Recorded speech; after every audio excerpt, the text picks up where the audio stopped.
où nous attend notre correspondant permanent, Loïc de la Mornay. Il faut savoir que là-bas, c'est la découverte d'un promeneur dans un champ qui a mis toute la communauté archéologique britannique en émoi. Et les spécialistes appellent l'endroit dont va vous parler Loïc le Pompéi anglais. Alors ça veut dire tout simplement que même dans un pays urbanisé comme la Grande-Bretagne, Loïc, on peut encore faire des découvertes au coin du champ, au coin de la rue, peut-être au coin du pub, je ne sais pas. Bonjour. Bonjour William, mais oui, c'est exactement ça. Ça montre qu'en fait, il n'est pas forcément nécessaire de jouer les Indiana Jones au fin fond d'une jungle amazonienne pour faire de grandes découvertes archéologiques. Alors effectivement, c'est dans la région de Cambridge, après la découverte d'un promeneur, que des archéologues ont fait cette découverte qui pour eux est absolument fondamentale. Ils l'ont effectivement appelé le Pompéi anglais. Alors c'est un village qui a été abandonné soudainement il y a plus de 3000 ans. C'était l'époque de l'âge du bronze. Alors à cette époque-là, on n'appelait pas encore les habitants des Britanniques ni même des Anglais. A priori, c'était des migrants venus de l'Europe continentale qui s'étaient installés là. Déjà, vous voyez que l'histoire se répète. Et en tout cas, ça met effectivement toute la communauté britannique en émoi archéologique, comme vous allez le voir dans ce reportage réalisé avec Laura Calmus. Pour un œil de néophyte, ce terrain ressemble plutôt à un champ de boue, d'où dépassent d'étranges branches. Pour les archéologues, c'est une mine à ciel ouvert, tellement précieuse qu'il a fallu la protéger sous un hangar. Voici les restes d'un village entier. Maisons, textiles de vêtements, marmites et même restes de nourriture abandonnés soudainement par ses habitants il y a 3000 ans. C'est stupéfiant, incroyable.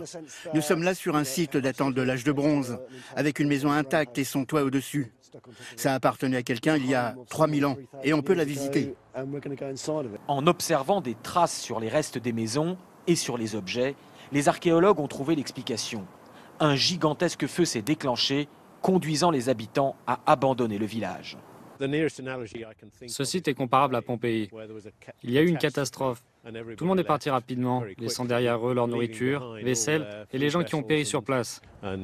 Pour ce site-là, on ne sait pas tout. Nous avons également retrouvé des restes humains, mais qui n'ont pas encore été déterrés et analysés.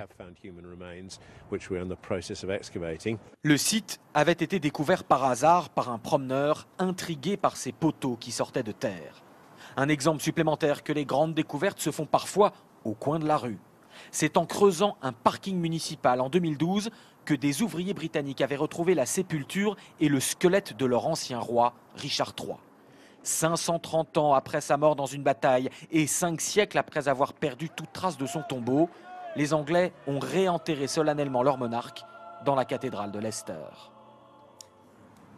Cela dit, comme ça arrive quasiment tous les 4 ans, on est tenté de vous demander s'il y a encore d'autres mystères à percer, d'autres grandes découvertes annoncées, non ? Ah oui William, il y a d'autres grandes découvertes annoncées. L'an dernier, les archéologues ont découvert a priori un super Stonehenge. Vous savez, Stonehenge, cet alignement de pierres mystérieux qui fait fantasmer tous les archéologues, pas très loin de Londres d'ailleurs. Eh bien, il y a visiblement un autre Stonehenge bien plus grand qui est enterré et qu'on a découvert par radar. Et puis, on vient d'annoncer une autre découverte, alors celle-là qui fait encore plus fantasmer tout le monde de la communauté archéologique.